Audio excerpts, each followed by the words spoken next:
I dërguari special i Departamentit Amerikan të Shtetit për Kosovë në kohën e luftës dhe ambasadori amerikan në Serbi deri në fillim të këtij viti, Christopher Hill, është paraqitur në gjykatorën e specialis të hënën për të dhënë dëshmi në rastin ku Hashim Thaçi, Kadri Veseli, Recep Selimi e Jakub Krasniqi akuzohen për krime lufte dhe krime kundër njerëzimit. Tek ju përgjigj mbrojtjes së Thaçit, Hill tha se i akuzuari i specialis në takimin e parë mes tyre nuk ja dha përshtypjen si udhëheqës i ushtrisë çlirimtare të Kosovës. A ju krijua përshtypja që zoti Thaçi ishte komandant ushtarak? Jo. Çfarë përshtypje krijuat për të atëherë? Ai fliste botë në mënyrë të mendueshme dhe mu krijua përshtypje se ai përputhej më shumë me ndonjë mjedis universitar se sa ndonjë mjedis ushtarak. Mua personalisht nuk ma kujtonte ndonjë mjedis ushtarak. A krijuat përshtypje se zoti Thaçi e kishte nën kontroll UÇK-n? Nuk kisha asnjë bazë për këtë. Ai ishte një prej 3 personave që erdhën.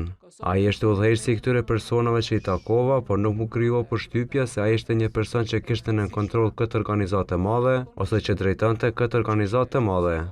Hill u shpreh se Xhavet Haliti ishte përfaqësuesi i parë i UÇK-s që takoi. Kjo sipas tij ndodhi më 1998 në Tiranë, por se asaj nuk ja mbushi syrin se mund të flasë në emër të pjesëtarëve të UÇK-s. Në një moment pa të shkuar në Tiranë për të takuar një person që na ishte përshkruar si udhëheqës i UÇK-s, si kreu i UÇK-s. Përfundimi im dhe përfundimi kolegëve të mi ishte se po, natyrisht ai vepron brenda kësaj lëvizjeje, por jo, nuk mund të flas në emër të UÇK-s. Hill tha se në verën e 98-s ai dhe stafi i tij e patën të vështirë të gjenin një zyrtar të UÇK-s apo një grup zyrtarësh që përfaqësonin UÇK-n. Në takimin e parë me Thaçin në Dragobel, ai deklaroi se pjesëtarët e UÇK-s flisnin kundër Rugovës. Në atë takim, ai tha se nuk gjeti bashkëbisedues me të cilit mund të negociante një marrëveshje politike me Serbinë, me që e vetmja që kërkonin pjesëtarët e UÇK-s ishte pavarësia.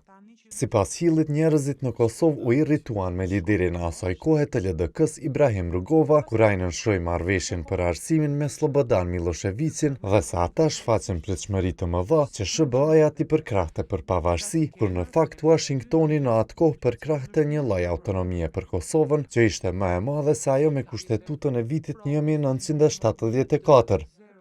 Gjatë dëshmisë së tij, Hilli foli edhe për marrëveshjen e Rambujës.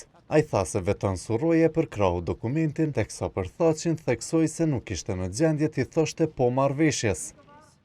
Hill do ta vazhdoi dëshminë edhe të martën.